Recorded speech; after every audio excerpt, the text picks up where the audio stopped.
All right, welcome back to another episode of Johanna Banana, and this is episode 26. Yes, God, 26.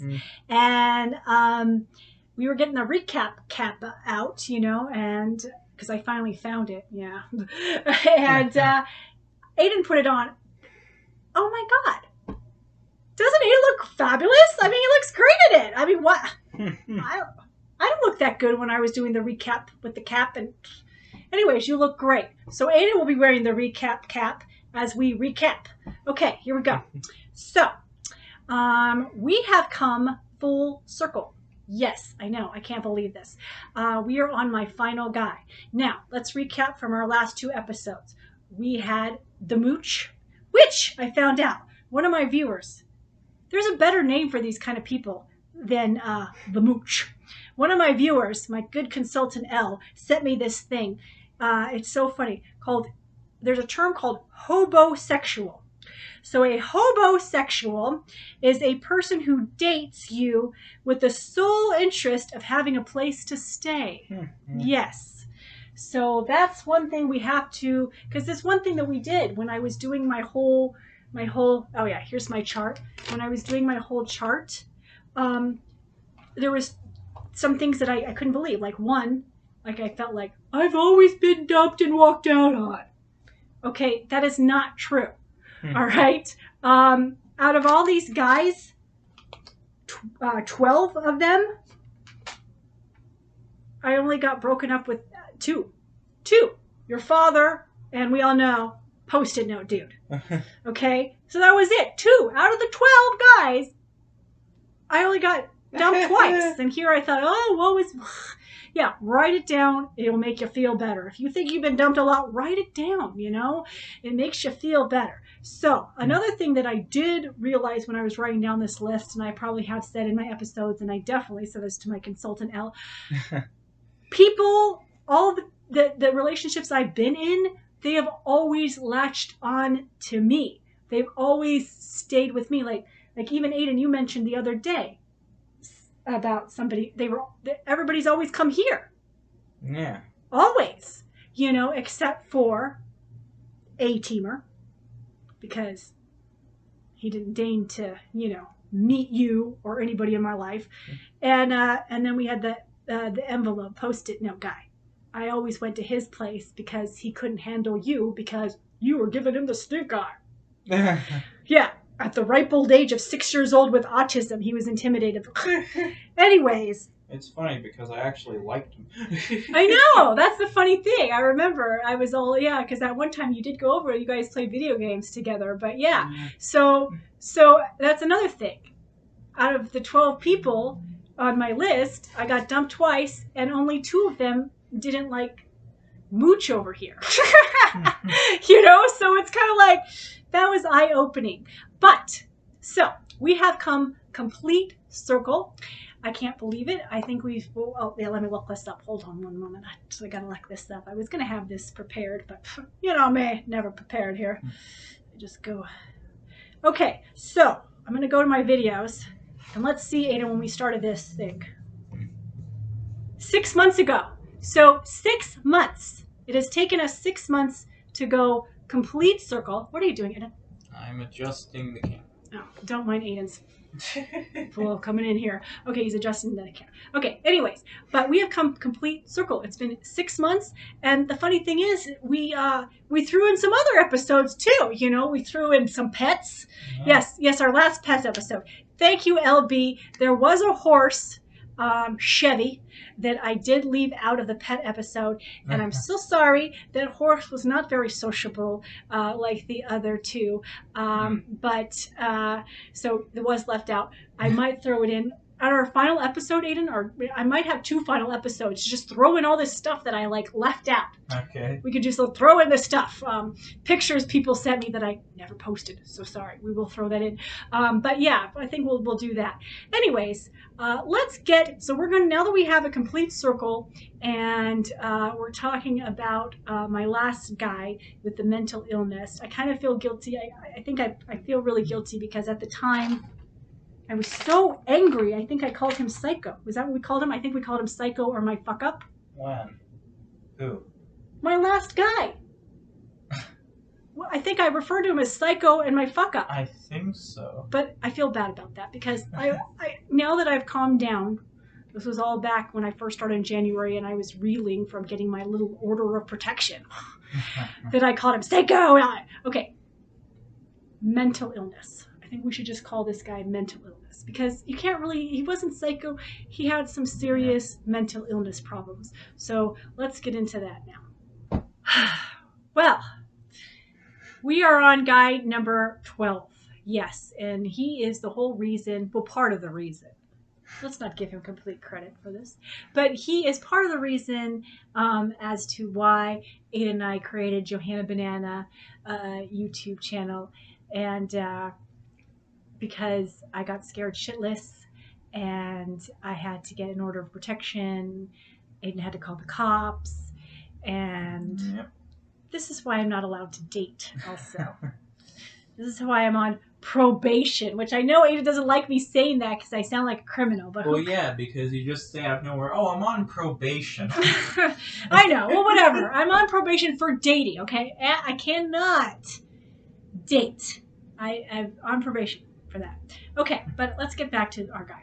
Now, I'm in such a different place now than I was 6 months ago when we started this whole thing. And I think I called him Psycho. I called him my fuck up. Yeah, that was one. Yeah, I know.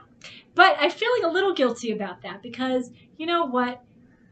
He was mentally ill. He did not mean to hurt me, hurt Aiden. He had a lot of things going on in his head. Okay, so when I met him online. Well, I don't even know why. Why do I always say I met him? Who don't I meet online? No big Yeah, I don't know why I always say. Anyways, online. Paid site. It's different sites though. This was a paid site. And it was just like all my relationships whirlwind. I said hello. I got thrilled when the next day he invited me to dinner. I was happy because Aiden was with his dad. So I had to I was so happy that I didn't have to spend that dinner alone. We went to the Chinese place, my favorite Chinese restaurant. We had a nice chat. I really liked him.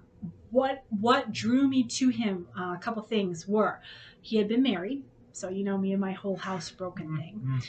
He had 2 daughters. They were adults at this time, but they were lesbian. So I was like, okay, good, because you know I'm a screaming liberal and I love all, so I don't like any homophobic or any phobias or any hate or judgment. I don't like that kind of thing. So I was happy that he was open-minded. He had daughters.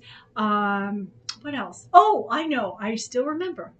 Okay, we're at the Chinese restaurant, and I'm opening up about my father, which I know I shouldn't have done, but according to KP, don't tell people your dad just died right away. I know, but whatever. This was before my YouTube channel, before, you know, KP's rules and all of this stuff. So I'm telling him about the death of my father, and he was telling me about the death of his grandfather that he was really close to, and some of the grief that he was going through, because for the first time in my life, I had rage. I had a lot of, Ada knows, I had a lot of road rage. I'm really embarrassed to say, but I had a lot of road rage during grief. Okay, let's not get into all the details of my road rage, but I had a lot of road rage. I now have a punching bag in my living room, okay? So I can, because I did not know, it was really foreign to me, happy, bubbly, cutesy, perky, Johanna Banana, to be like, I'm gonna fucking kill you. Like, to have this rage come out of me, it was scary. And I had never experienced this before in my entire life. And he was the one that kind of like, when he said that, what he said to me, and this was like, yes. He said, I was so angry that all these fucked up people are still living and my grandfather died. And I thought, thank you. That is exactly that's exactly how I felt, you know? Insane leading to insane. I know, but at the time I was like, you're so right, because I hate people right now, and the one person that I love so much died, you know. And so that just drew me to him. We were both grieving at the same time. The other thing that really drew me to him was the fact that he had high-functioning autism. He said he was diagnosed with it as an adult. He had never been diagnosed with it. And, you know, Aiden has high-functioning autism. So I thought, oh, this poor guy, you know, and it was actually the first guy that you really kind of talked with more, really, honestly, because, you know, they talked about their autism and all the stuff that they going on with the smells and the weird things going on in their head. I never knew when they talked. Yeah. I never knew all that crap went on in their heads. You know, I was like, damn, you know. So all of those things were good. All of those things is what caused me to think like everybody else, think he was the one, fall in love with him. Thought, okay, it's good that he found me, because I can handle high-functioning autism because of Aiden, yada, yada. Okay, I thought I could handle it. What I couldn't handle was mental illness, though, okay? It was beyond just anxiety about meeting new people, crowds, weird smells, loud noises. He saw people. He heard voices. He thought I was talking to people. And that is when things turned, and that's when I realized I was in over my head. Because the thing that breaks my heart so much about this last guy is the fact that he's a good guy. He really is a good guy. Yeah. And Aiden says that too. You know, it just breaks my heart, you know, mental illness. I think he knew that there was something off with him. He didn't go down with us to see my aunt one time, and I think it's because he was scared and he knew that there was something not right with him. I just don't think he knew what to do. I don't think he understood what to do with it. You know, he had a really rough life. He had been abused a lot as a child. He was in and out of jail, and I know.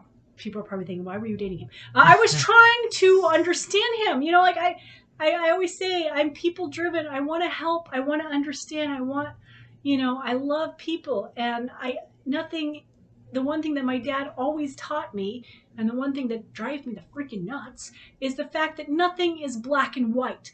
And there's not really, we always kind of try to have some black and white thinking because it's easier, but there really isn't any good or bad people. Okay, and so that was what was so frustrating. It's like when he wasn't hearing these voices and having these episodes, it was really bad at night. He was great, and and he was not a bad person. It was the mental illness, and when you're dealing with mental illness, well, I never dealt with it before. You can't deal with it. It's too much. It's really too much. So, I went back and I watched the previous episodes, some of the episodes, and so I did call him my psycho, my fuck up, and I don't want to do that anymore. I'm just gonna say my mental illness, because that's all it was. It was mental illness, and it's nobody's fault. It just happens. It's part of life. But I did want to, because I was so scared at the time when we were filming Aiden, and I had got that order of protection, and we got the ring and all that stuff, that I didn't really paint a good picture of what happened that night, or, that early morning when you had to call 911.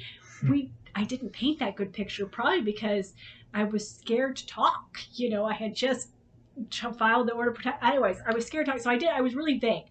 So I'm not going to be vague now. We're going to go to our next clip, and it's going to kind of paint the picture of the man in the bush, the guy he thought that was living out in the bush outside my condo, and the things that he would do at night that really scared me to death. Okay, scared me to death. And it was weird because he got overwhelmed with the relationship. He dumped me. I thought I was in the safe, and then I was the idiot that said, "Come get your stuff off my patio." Then Aiden's calling 911. So whatever, but we're going to get to that next clip so you can kind of see what happened. Okay, so we are outside my condo, and I'm showing you the spot where he swore, the guy that I was dating at the time swore that a man lived in this bush here. Okay, This is one of the things that he would see. Oh, look, it's one of our flooring pieces. There's one of our flooring pieces he threw at the man that he thought lived in the bush. Also, there's also little dabs of paint where he threw a paintbrush at it. he threw a paintbrush. Okay, so he, at night is when his mental illness really took a hold of him. And it was the scariest time for all of us. And he thought a man lived in this bush. And at one point during his episodes at night when he was really on heightened paranoia, he got his cocking gun, and he was a handyman. He got his cocking gun and he shot up this bush. And can we show the wall that he shot up to, Aiden? Here's the wall that he shot up. And Aiden and I have constantly looked at this bush. These bushes have been cut down. When he was having these psychotic episodes, the bushes were a little higher up. Aiden, can you go down here? We're going to go down here. I want to show you a bush.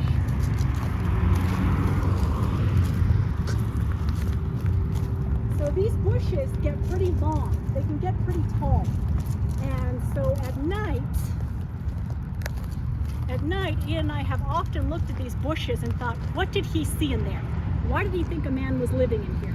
And at some point, some of these bushes look like fingers or hands. And so we're thinking that maybe he did see somebody waving at it. He said this guy that lived in this bush in the front of my condo would terrorize him, throw stuff at him, taunt him, call him names. At one point, Aiden, didn't you go over and investigate? Yeah. Yes, at one point, and because he got himself all worked out about this man in the bush, that Aiden went over just to look because we thought, oh my God, are we missing something? Are we the ones with the mental illness not seeing this person in the bush? And so you went out and investigated one time, Aiden, and he freaked out because he was very protective of Aiden. And he was like, get away from there, right? Didn't he? What did he say to you? Yeah, I think it was like stay away from it or something. Stay away from it, yeah. I mainly did it because I saw something like that was thrown over the wall. Yeah. So I thought there was like just an animal in there. I was gonna show him, hey, it's just an animal. And maybe there was animals or squirrels and stuff, and that might have been what he was hearing. But that was scary, and that's when I realized I needed to get out of this relationship. So I just want to give you guys kind of an idea as to what happened that day that we had to call the police, and that night that I prayed to my dad and God and whomever because I was freaking out. And okay, so this is my patio. I have a very small patio, and this is our front door here. Okay. Yep. And this is my bedroom here. Yep. So I have a sliding glass door here. So what he would do at night is he would do this circular thing. He would come in the house, everything would be open, like we couldn't have any lights off at night. He had to have everything like lit up. I felt like, oh my God, you could land a plane here in my living room. It was so lit up. And he would just, at night, I would pretend to be asleep because I was scared to death because he'd hear voices, he would see things, and I didn't know how to handle it. And so I would just pretend to be really asleep. And he would just go pacing back and forth, opening my sliding glass door, opening the front door, yelling. I'm not even going to say, because he was so, I mean, I'm a big time potty mouth. Aiden calls me a sailor sometimes. But this guy took cussing and sailor to a whole nother level, didn't he, Aiden? Yep. He would get worked up. It was awful. So I'm not going to say what he would say to this man that he was here, but he would go running back and forth, like all these profanities, throwing stuff. And the scariest part is when he got that cock and gun and he was like, and he was shooting up. And that was the scared, well, it wasn't the scared I've ever been, but that was pretty scary. That was pretty scary. Pretty scary.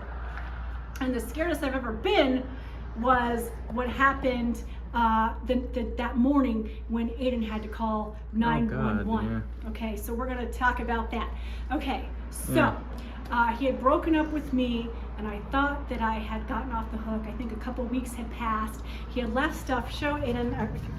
Listen, he had left stuff all here in our patio. All his handy labor, because he did a handyman, so like his lumber, all of this stuff was here, which is why I had to put a camera there. Anyways, he had left all his stuff here. He had broken up with me. I asked him to come get his stuff, and he got some of the stuff, not all of it. That was the catch, so he could come back over here. Anyways, so the morning that we had to call 911, he worked construction. He did those big doors for like grocery stores, you know, those sliding doors. So anyways, he had gotten hurt at work, and that night he had been calling me, and he was in the hospital, but I just ignored it. Okay, I ignored it because he had broken his ankle. He had spent the night in the hospital. That next morning, at like 6 in the morning or whatever, this is how why I had to get like the order of protection and all this stuff. So what happened was he had gotten hurt the day before at work, broke his ankle, and then 6 o'clock in the morning, after he was discharged from the hospital, he didn't go home. He did not go home. He couldn't even drive. This is what's so scary. He had a cab driver, or Uber, probably Uber, drive him to my home, okay?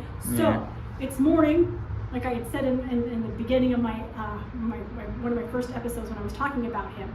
I was sleeping, I was nice. Now, where were you, Aiden, at the time?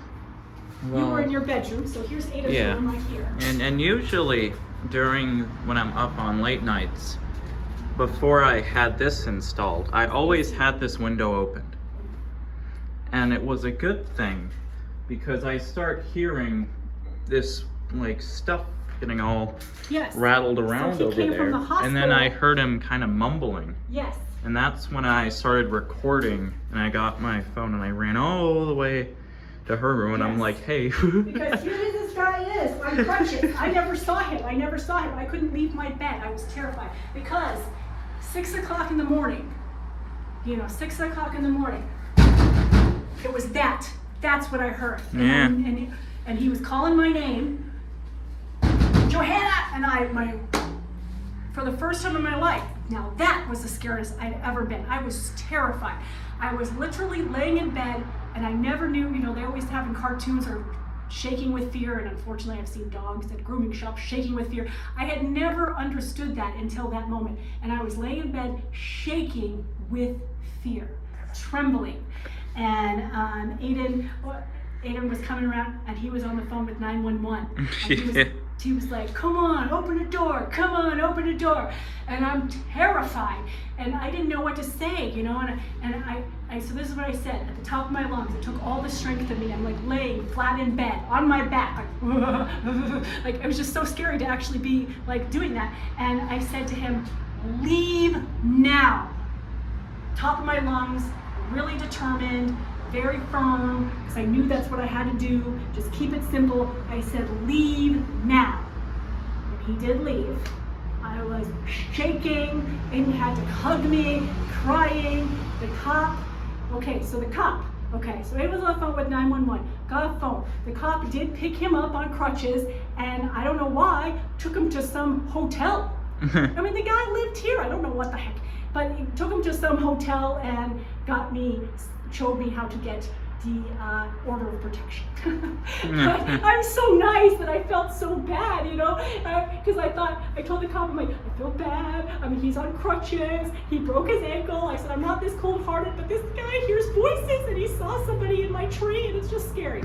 So anyways, that is what happened that fateful morning, and that's how I got the restraining order, and that was why I started Johanna Banana, and why I have promised Aiden that I will not be dating. I know I had to promise Aiden. This is back in January, at the beginning of the year. My New Year's resolution was stay away from guys. My picker, whatever, it's bad. My picking thing, it's terrible with guys. And obviously, God, mental illness. Anyways, that's what happened. Okay, so now we are inside my condo, and I would like to I'm trying to paint a picture of the nights that I would spend with this guy, because he wouldn't sleep at night, okay? I would pretend to be asleep because I was scared shitless, but he wouldn't sleep at night. So, he was constantly opening this door, constantly yelling at that man that he believed lived in the bushes. So if he wasn't opening his door, yelling, and I told you he got that cocking gun and shot it up. If he wasn't just doing that, he was also, let's go to my bedroom and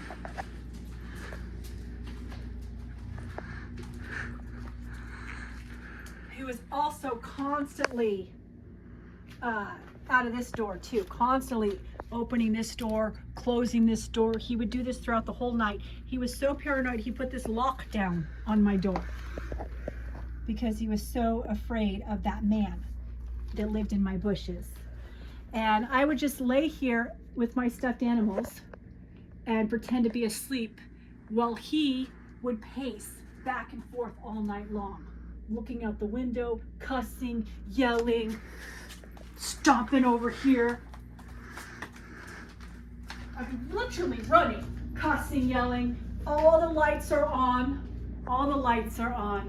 And I'm pretending to be asleep. The funny thing is, after a really bad episode, I think it was that episode where he had the cocking gun and stuff, he said to me the next day when I got home from work, he says, he thought I was the one with the mental illness. He's like, I don't get it. He's like, I'm seeing a man in a bush here. There's a man living out here, and I don't know how you're sleeping through all this. You know, he was like me on the other end, where I'm like, how are you seeing a man in the bush? He couldn't believe that I was sleeping through this man being in the bush. Yes, terrifying. And I didn't know how to deal with it. And I was grateful at the time when he got so overwhelmed with our relationship that he dumped me. Yeah. Okay, so it's time for the hat. Ruby wanted to be here. She's like, let's hear some hat stories. And Ruby's wearing her bling bling necklace. Yes, this is her necklace. Yeah. Yeah. Okay. All right, hat time. Gosh, you know what I think? Ruby could actually climb in this hat. Okay. True. She could. Okay. Pick a story, pick a story, pick a guy story, Borrow $100. Ah, yes. Okay. All right. Okay, so let's sit in. This is going to be a little bit of a longer story, so this isn't just... Okay, so there was a guy in the beginning. He's actually in here twice because I have two stories to tell about this guy. Yeah. So there was a guy that I met in the beginning when I first, God, I think he was one of the first people I met, I think, when I first started dating. I think so. I think he really was, because I remember meeting him back in January. Yes, hello. We talked about January 6th, attack on the Capitol. Okay, so yes. Are you guys watching that trial? Watch the trial hearings. Really good stuff. Okay, anyways. So it was right around that time period, okay? And then I met this guy. And he was a truck driver too, but local. He had been married for a while, had grown daughters, he had grandkids. So we had gone on 2 dates. And then I said, no. Okay, because he had issues. I mean, this is why he's borrowed $100. Okay, he was a guy that lived paycheck to paycheck. He was an alcoholic. Yeah, so I kind of found out those things.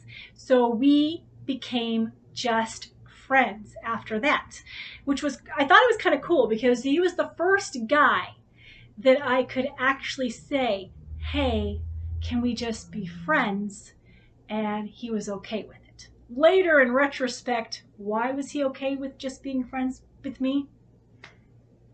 Because he took advantage of me financially. This is the story. Okay, so this is right around the time that my dad was going downhill, okay? Like I said, we had met. I think we'd already been on a couple dates, I think in January around the attack on Capitol. But here we are into June. I think it was June. Yeah, because my dad passed away in June. So it was in June. And he called me up really early in the morning. I'm not a morning person, so I was like, ugh. But it was like 7:30 in the morning, and he asked to borrow $100, right? And I'm thinking, yes, of course, right? Because why would somebody ever ask to borrow $100 unless it was desperate need? At least that's my thinking. Is that your guys' thinking, right? When someone calls you up and says, hey, I want to borrow $100, can you help me out? You're thinking they don't have food, the lights are being turned off, they flat tire. You're thinking it's emergency, right? And so I didn't ask anything. And I said, yes, of course, and so I cashed apt him $100, and he's like, all right, I'll pay you back. And I'm like, okay, whatever. So my dad ended up passing away, and I had posted, as some of you are friends with me on Facebook, so I'm posting all these sad stories. My dad's being flown here, da da da. Anyways, he reached out to me and he said, hey, do you need a ride? And I'm like, yes, I need a ride, because I was desperate to go to be with my aunt. And so, he came and he picked me up, and I paid for gas and everything. Oh my goodness, you're talking about him? Yes. Yeah, Ada now knows who this is. Yeah, okay. We can't say his name because we're trying to keep it nice. But, yes. So he came to pick us up, and I made sure to pay for the gas because he had, van and everything. And he picked us up, right? So this is the day that I just took my dad off of life support, driving down to see my aunt. My dad had not passed away yet, but they'd given him a nice cocktail to knock him out. I hope one day I get a nice cocktail like that. Just go to sleep. That's how everybody wants to pass away. Anyhow, so we're driving, and of course I'm a wreck, texting people, hysterical. LB, God, you were so awesome and so supportive during that time, and she was praying for me, and I love her so much. Crying, have the box of Kleenex, sobbing, my eyes so puffy and huge, Aiden just being somber in the back there. And we're driving down, and he's just chatting away, and this is, I think I'd lent him the $100 the week prior. And he told me, as we're driving down, what he did with the $100. Do you remember what he did with that $100, Aiden? Which time exactly? I only lent him $100 once, Aiden. I know. I mean, he asked me several times. Yes, I know I paid for several things, but yeah, I paid for several things, but he only borrowed money from me one time. Do you remember what he said that he used that money for? All right, you don't remember. He took his girlfriend to the movies. Oh, that's what it was. Yes. Yes.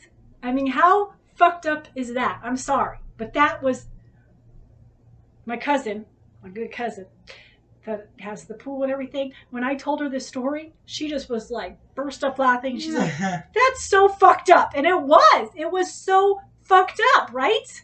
Like, what the fuck? I'm sitting over here crying over my dad, texting people. LB's praying to her boyfriend Jesus, and he's telling me that he took this $100 to take his girlfriend to the freaking movies. That's why he wasn't boyfriend material. Anyways, okay, so then, but I just let it go because I had enough on my plate. I'm just like, whatever. I didn't say anything. I just kept crying. And I thought he said he's going to pay me back on whatever date. And it's not that date. Okay, whatever. So that date comes around. He doesn't pay me back. Oh, no. You're going to pay me back, buddy. So I asked him for the money. He's like, oh, man, I forgot. And my boys are in town. I can drop off $50 for you right now, and then I'll let you know if I'll let you know when I can get you the extra $50. Really, dude? So yeah, he came, dropped off $50, right? Also, who remembers when we had to print out bankruptcy paperwork for him? Aiden did that too. Oh, God. Anyhow, so he paid me back $50, and then everybody at work were saying, just kiss that other $50 goodbye. You're never going to get it back. Whatever. So I was just like, yeah, you're right. I'm just going to let it go. I'm so disgusted with him. So, but one day in my Cash App, I look, and he paid me back. And I was like, oh, okay, whew, yay, over lesson learned, never lend him money again. I don't even want to say it was 2 weeks later, but it was maybe a week or two later, very, very, very soon after. He texted me again. Hey, can I borrow $100? I want to take my grandson to the movies, or no, out to a park or something. And you know, people know I'm so nice, and I'm reading this, and SB's like, nope. Tell him no. Nope. Yep. I remember JY. She's like, that's awful. Your dad just died. I'm like, I know, but does he care? No. So I had to end the friendship. There'll be another story, another disgusting, yucky story with him later. He has 3 freaking stories. 3 freaking stories in this hat. And maybe at the end we might have to do a bunch of hat stories, but I had to end up blocking him, banning him. He was no bueno. He was yucky. Aiden never liked him. He's a good judge of character. I always feel bad for people, you know. But anyways, that was Can I Borrow $100? Okay, so thank you for watching another episode of Johanna Banana. Can you believe it, Ruby? We have gone complete full circle. Yes, I have gone through all 12 of my guys, and thank you guys so much for watching and being supportive as I went through this, I don't know, crazy love life journey. I'm not done though yet, okay? Because I still have some stories in the hat. There's still some hat stories, and there are 2 more love stories that I would like to share. I saved the best for last, so I wanted to share those 2 love stories. Also, there's some stuff that I keep forgetting. People have sent me pictures and things I forgot to say or whatever. Anyways, I'm going to do I forgot episode, or my bad, I don't know, whatever. So we're going to do that. And then another thing that Ruby and I were discussing. Ruby gave me this idea, and I was like, oh my God, girl, that's awesome. Okay, so Ruby and I were thinking that we're going to do an episode because you know how my consultant Ella was like, why don't you write down or figure out what you want in a relationship? Yes, let's do an episode of Johanna Banana Dream Guy. Yeah, so I'm going to figure out what my dream guy is, what I'm looking for, what I want, what I'm hoping. So we'll do that too. Okay, shout outs. I want to do one shout out to KP. God, I am so sorry, girl. My poor friend KP has COVID again for the 2nd time. She's okay. She's miserable, dying, but she's taking all this medication. She's okay. So let's give our best wishes to KP for a full recovery from COVID. I'm sure she'll be fine, but it just sucks right now for her, and I'm so sorry, girl. Ruby says sorry. This is Miss Ruby Crystal, okay? And I named her after KP, and I love her. So I love you, girl. I hope you feel better soon. Best of luck to you.